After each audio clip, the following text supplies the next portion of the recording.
Առաջին Ացյանի դատավոր պարոն Դադոյանը եւ վերաքննիչ Ացյանի դատավոր Տիկին Մելիքսեցյանը այն ինչ քիչ առաջ նշվեց։ Սամվել Կարապետյանի տարիքը, վաստակը, անձը բնութագրող տվյալները, անձը բնութագրող տվյալների տեսանկյունից 2025 թվականի ընթացքում հոր կորուստը։ Այդ ամենը ես կրկին եմ ուզում նշել։ Կոնկրետ մարդիկ են, չէ՞։ Կոնկրետ դատավորներ, կոնկրետ քննիչներ ու կոնկրետ դատախազներ, որ պատկերացնեք գործով դատախազը բողոք է ներկայացրել 2 ամիս կալանքը երկարաձգելու պայմաններում,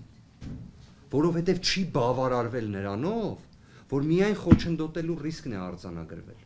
Դատախազը ուզում էր, որ անպայման թաքնվելու ռիսկ է լինի, նոր անցանք կատարելու ռիսկ է լինի։ Դուք պատկերացնում եք Հայաստանի Հանրապետության հանցավորության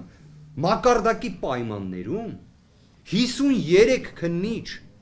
եւ այդքան դատախազներ իրենց ժամանակը, ռեսուրսը, մարդկայնությունը ուղղում են դրան, որ բավարար չի, որ 2 ամիս երկարաձգվել է կալանքը, գործընկերներ, պատկերացնում եք։ Ես չգիտեմ սա ինչպես բնութագրեմ։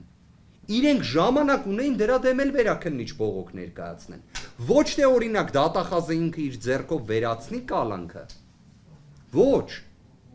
Այսինքն այո, իմացեք, քննիչները, դատախազները, կոնկրետ դատավորներ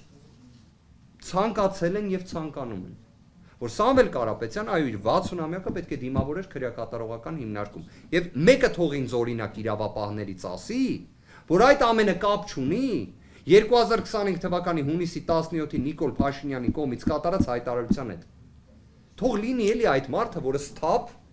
կկանգնի ձեր առջև, մեր առջև եւ կասի իհարկե սա կապ չունի։ Եվ նաեւ նոր տարին էլ պետք է լինի քրեակատարողական հիմնարկում։